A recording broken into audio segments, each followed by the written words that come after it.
This is ABC7 News at 5:30. Your Suncoast News. We're here for you. Welcome back. Fast-forming tropical storm Emily hit the Suncoast Monday morning with little warning and catching many by surprise. And in northwest Bradenton, the storm left behind plenty of damage. ABC7's Dwayne Lindo is joining us live in Bradenton with a look at the aftermath today. Dwayne. Well, Scott and Haley, the tree that you see right behind me fell around 10 to 15 feet from this owner's home. Now, the owner was gracious enough to let me stand here to do this live shot today, but she says she's very lucky to be alive. Pretty big tree. Trees, and more trees uprooted from their foundation from the force of Tropical Storm Emily. Then all of a sudden, it became deadly quiet, and just everything stopped. And then the roaring sound very similar to a jet plane came right over the top of the house. Bradenton resident Art Dersheimer has been through this before and says he's lucky to get through this unharmed. It snuck up on us, and again, just have a healthy respect for what can be delivered. And it was raining so hard I couldn't even see the tree when it fell down. Another Bradenton resident experiencing a massive tree falling just feet from his home. His weather station recording gusts of wind up to 73 miles per hour. We're very fortunate. If the wind had been 90 degrees off and had gone on over there, it would have probably destroyed the house. But this house wasn't so lucky. A tree damaging the right side of the home. No one was in it at the time. Many in the neighborhood saying this was the first they've felt this much of a storm's effect. It is scary to think about how the high winds that we had, they're not as high as it could be, but to do something like that is scary. So I'm just trying to deal with a little bit of aftermath. We're going to definitely need some chainsaws out here tonight and get it out to the street. Now, Manatee County and private tree companies will spend the better part of a week trying to clean up all this debris. Reporting live in Bradenton, Dwayne Lindo, your Suncoast News.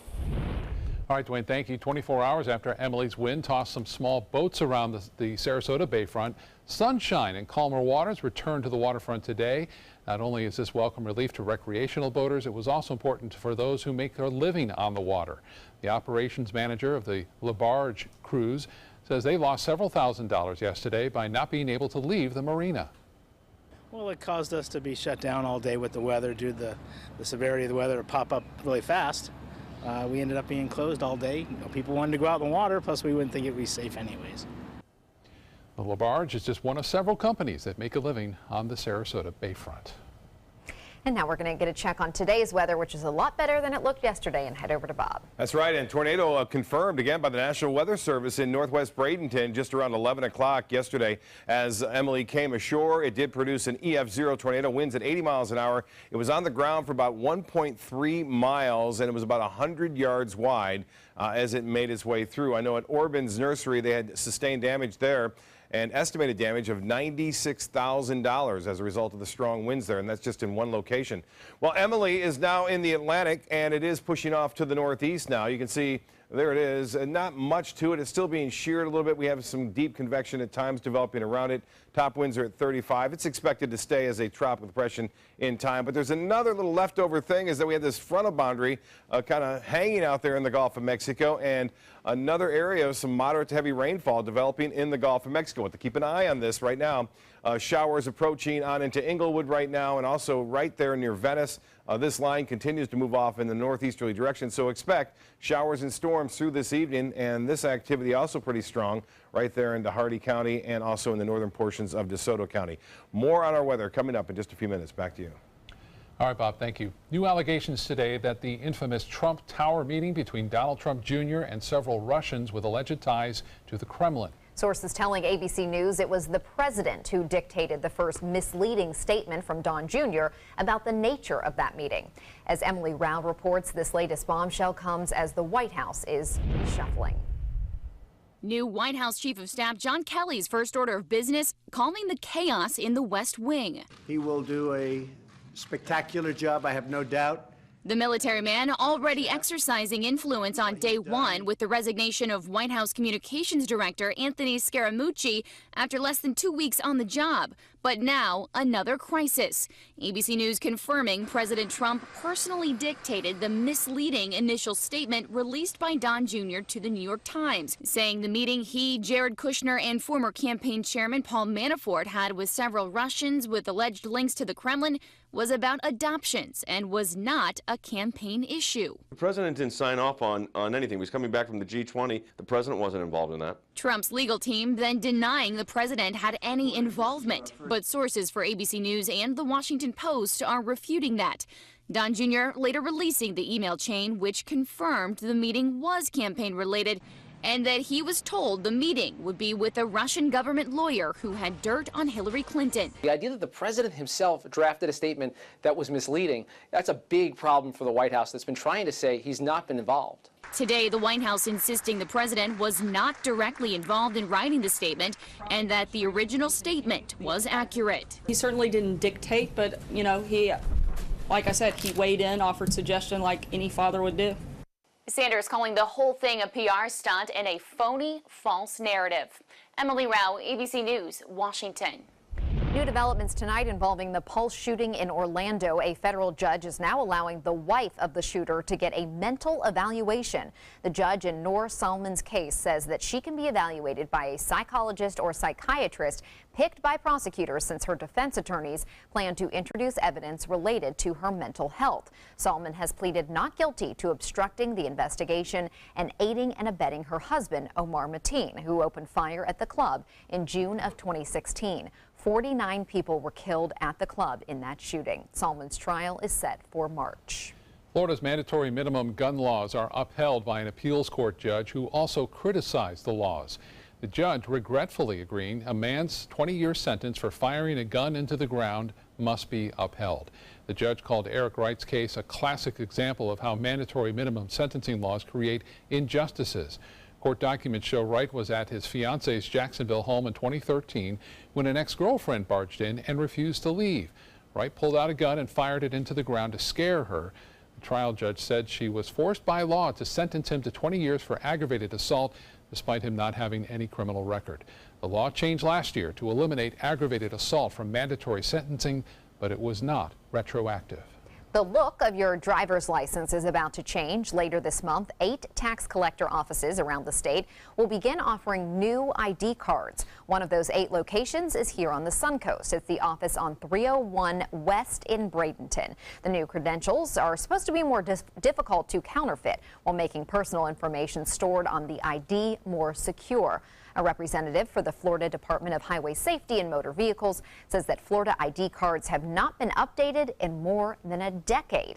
The new ones have much better technology. Almost double the number of security features on the current card. Some you'll see, some you will not see. And that's to maintain security so that a law enforcement officer or anyone that needs to authenticate that credential can safely do so. The new driver's licenses will have your photo in 4 locations. Additionally, the ID will show whether someone is a veteran or an organ donor, if the person is deaf or developmentally disabled, along with whether the cardholder has a lifetime hunting or fishing license. The new licenses should be available statewide and online by the end of the year. By most standards, the economy in the U.S. is thriving. Home prices are soaring and the markets are hitting new highs. But on the ground, thousands of middle-class families are struggling to make ends meet. That's because while productivity is up 72% since 1979, real median wages have risen only about 9%. So what's to blame? Is it part of the recovery from the Great Recession, or is it something else? The fact that wages have been slower to respond and haven't really shown any signs of inflation is really a byproduct of how severe the recession was. Tonight on ABC7 News at 7, we'll take a look at the post-recession economy and why those wages are not budging. Tomorrow, you can learn more about the plans for the new Venice Library. Sarasota County is inviting the community to learn about the status of the project. There will be 2 engagement sessions on Tuesday where you can learn about the library's site plan and architectural features. Residents will also be able to talk to the architects that designed the new library as well as county staff. Those sessions will be at the Venice Community Center at 10:30 a.m. and 6 p.m. And they want that new library. They're very passionate about their library there. Still to come in your Suncoast News tonight, help wanted to navigate the friendly skies. Why one company is sounding the alarm now on a possible pilot shortage. Plus, a new look for a popular music club, the renovations being made to the 5 o'clock club in Sarasota. That's straight ahead. Now's the perfect time to work with California Closets. During our Shades of White event, save up to 20% on our beautiful white finishes for any space in your home. Contact us today for your free design consultation. Visit our showroom or online at californiaclosets.com.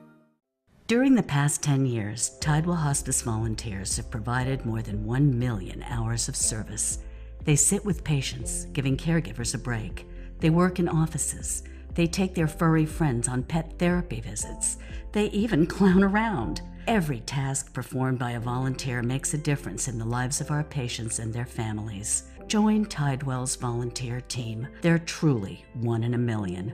Tidewell Hospice. It's more than you think. Hi, I'm Chef Judy. Every Wednesday morning, I'll be with the chefs at the Publix Aprons Cooking School serving up the most wonderful dishes. Watch Aprons in the Kitchen every Wednesday on ABC7's Good Morning Suncoast. Let me introduce you to the ultimate Florida window.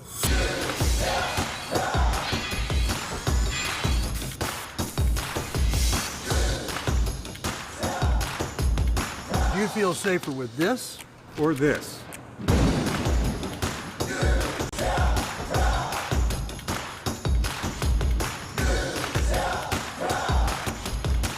You'll be proud too. Going on now. For every 2 windows you buy, get 1 more free. Call today. What if you had a medical emergency away from home? My chest hurts. I can't breathe. What you need is Mobile Help, America's premier mobile medical alert system. Most systems only work at home, but with Mobile Help, you get help outside the home with coverage nationwide on one of the largest cellular networks at the press of a button. Call the number on your screen for a free full-color brochure. We'll send you everything you need, including this base station, the patented mobile device, and the waterproof pendant and wrist button. You can also add the fall button that automatically detects falls and signals help. Call today and receive a risk-free 30-day trial. There is no equipment to buy and no long-term contract. For a limited time, you will also receive a free emergency key box with your plan purchase. Remember, Mobile Help keeps you safe coast to coast. Call 1-800-916-8638. That's 1-800-916-8638. Are you Goodwill? Yes, because when I donate or shop at Goodwill, I'm creating a job. I am Goodwill, yeah. Now's the perfect time to work with California Closets. During our Shades of White event, save up to 20% on our beautiful white finishes for any space in your home. Contact us today for your free design consultation. Visit our showroom or online at californiaclosets.com. The American Cancer Society estimates that in 2017, 1 in every 15 Americans will be diagnosed with lung cancer. It's the most common form of cancer death in the country. So the EPA and other health organizations are marking World Lung Cancer Day to spread information about the threat. Kim Hutcherson shows us what they're doing. August 1st is World Lung Cancer Day, an event that aims to spread awareness about the #1 cancer killer of Americans. According to the American Cancer Society, every day more than 430 people die of lung cancer. That's roughly 1 death every 3 minutes. Lung cancer develops when the cells in the lungs mutate or change. The majority of cases, about 90%, are tied to one behavior: smoking. The American Lung Association says cigarette smoking is the top risk factor for lung cancer, but breathing in dangerous chemicals can also put you at risk. The EPA estimates that radon is the second leading cause of lung cancer after smoking. Radon exposure causes about 21,000 lung cancer deaths every year. Nearly 3,000 of those deaths are in people who have never smoked. Experts say you should test your home's indoor air for radon, and if you smoke, stop. There are many resources online that can help you quit. You'll not only reduce your risk of lung cancer, you'll reduce the risk for your loved ones, since secondhand smoke causes about 3,000 lung cancer deaths in non-smokers every year. For today's Health Minute, I'm Kim Hutcherson. Now we'll head over to Bob and get a check on today's forecast. Well, get a look at this. The Van Wezel webcam showing some towering cumulonimbus offshore as a result of a frontal boundary that continues to be rather active. We'll put the time lapse into motion and show you the clouds are increasing and these showers are approaching as showers and storms are starting to thicken up a bit, especially in South Sarasota County, into Inglewood, also near Venice and Rotunda. Now, the weather headlines read like this. Emily is taking off to the northeast, and we still have a frontal boundary kind of located out here in the Gulf of Mexico. The tornado was confirmed by the National Weather Service in northwest Bradenton yesterday, just before 11 o'clock, and storms through this evening are possible, and then more storms expected on Wednesday.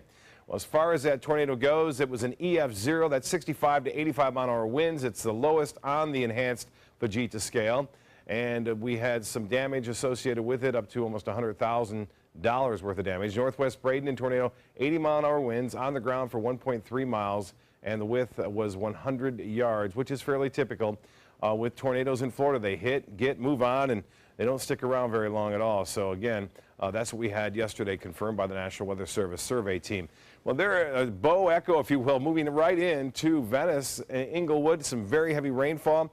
Possibility of some minor street flooding now into South Sarasota County near Inglewood and Northport. Get ready. It's moving in your direction. The news is, though, it's somewhat breaking up a little bit, so it's not as intense as it once was out there in the Gulf of Mexico. And you can kind of see that as it spreads apart a little bit, that more concentrated rain just about an hour ago, about 60 miles offshore Venice. And now we're getting showers moving into Rotunda, Inglewood, I mentioned on in toward Venice. Now, the heavier weather that we're seeing here in Wauchula and places to the south Wauchula associated with more of the sea breeze front. Well, the dry air that had been in place is slowly inching out of here once again, so the atmosphere will moisten up considerably on Wednesday.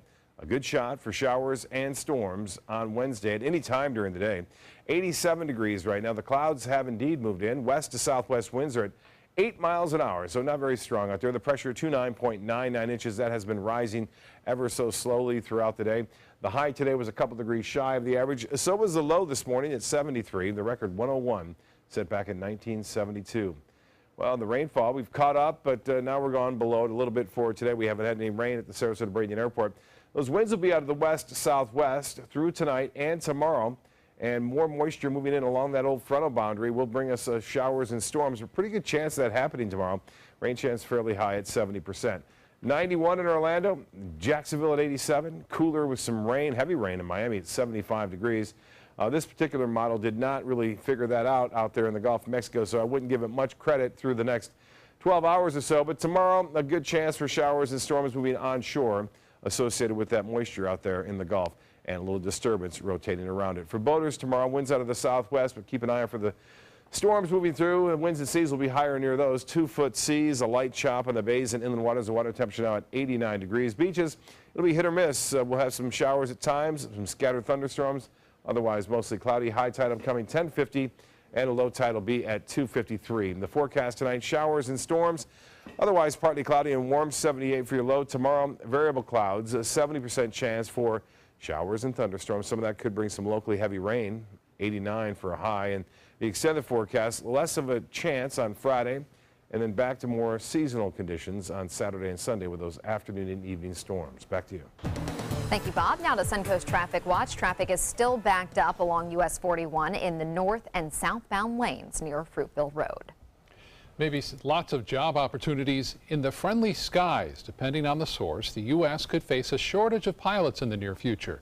Boeing released its forecast this week. It states that for airlines to meet the demand for air travel in the next 20 years, airlines in North America are going to need to hire 177,000 new pilots.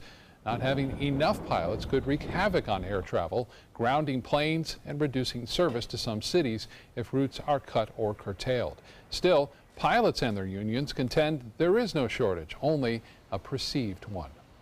The new owners of the popular 5 O'Clock Club in Sarasota are working hard to reopen the business in just 3 days. Steve and Mike Evanoff, the father-son duo behind the Evie's restaurants, recently purchased this club. They're now overseeing the renovations. Michael Evanoff says the inside was cleaned, new furniture has been added. There's also a new jukebox, a pool table, new and improved outdoor area as well. The owners plan to work with local musicians to get them on a performance schedule.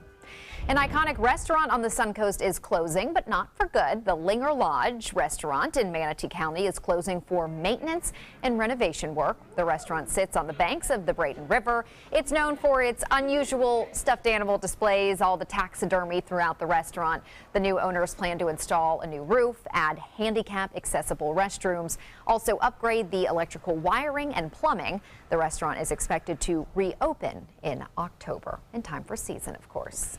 I'm sure it'll still have its unique charm. It will, because that's what makes it so special. Entertainment news is next. Stay with us. There are many choices when it comes to AC companies. Our advice? Choose a company that performs employee background checks and is licensed with top manufacturers like Daikin. Daikin offers a 12-year parts and labor limited warranty. For better comfort and value, call Elite Heating and Air. I knew I could get myself out of this.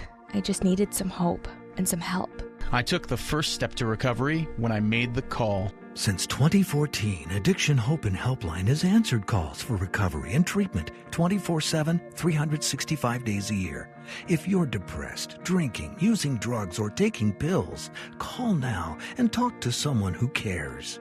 I had problems just getting to sleep, drinking and using pills every night. I feel like I'm losing control. I'm afraid I'll lose my job or even my family. Most insurance covers substance abuse. You can get back on track. Call now for hope and help with proven gentle recovery programs. I never thought that I could be somebody who didn't drink and use drugs. I have something to hold on to for strength. I'm in recovery, getting the help I need. Call 800-622-1941. 800-622-1941.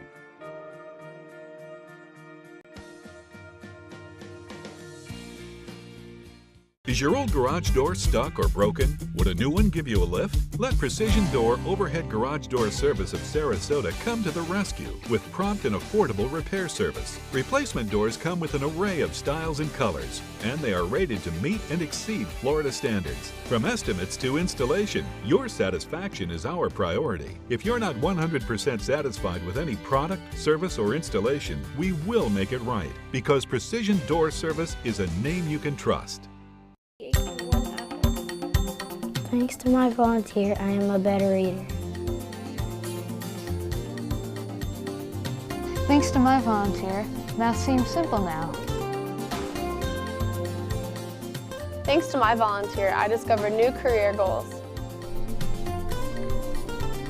I'm a volunteer for Sarasota County Schools, so I know I can make a difference. And you can too. Give an hour, change a life. I'm Alan Cohn. The stock market is soaring, so why aren't middle-income salaries doing the same? Why aren't working families sharing in the so-called boom? Tonight on ABC7 News at 7, your Suncoast News. We're here for you. There are many choices when it comes to AC companies. Our advice? Choose a company that performs employee background checks and is licensed with top manufacturers like Daikin. Daikin offers a 12-year parts and labor limited warranty. For better comfort and value, call Elite Heating and Air. Queen Elizabeth's husband, 96-year-old Prince Philip, is retiring from the public spotlight. Tomorrow, the Duke will attend his last official public engagement with a Captain General's parade of the Royal Marines in London. He is Captain General of the Commando Force. Prince Philip has accompanied the Queen on her royal duties since 1952, but he's had some health challenges in recent years, including a recent hospitalization in June for the treatment of an infection. In 2009, he became the longest-serving British consort. J.K. Rowling is apologizing about tweets she made about President Trump recently. The Harry Potter author called the president horrible after seeing footage of him appearing to ignore a child's outstretched hand during a White House event last week. But the boy's mother says President Trump did not ignore her son, and he was not even trying to shake his hand. Rowling apologized, saying she was projected by her sensitivity for disabled children. George and Amal Clooney stepping up to help educate Syrian refugee children. The couple's foundation is partnering with UNICEF to fund 7 public schools in Lebanon and help some 3,000 refugee students currently not attending school. The foundation announced the $2.25 million partnership today. Google and HP are also donating. Amal Clooney is a former refugee. She was 2 years old when her family fled war-torn Lebanon. Carol Burnett is asking kids to solve adult problems on her new Netflix show. The comedian will debut a half-hour unscripted comedy called A Little Help with Carol Burnett next year. In each episode, in front of a studio audience, both celebrities and everyday people talk to a panel of kids ranging in ages from 4 to 8, asking for advice about their problems. And hilarity will ensue. I can imagine. Kids are so honest. Right. That's a really good point. And she's hilarious. Yeah. She has the best sense of humor, so that's going to be quite entertaining. Yeah. We'll be right back with more news. Stay with us.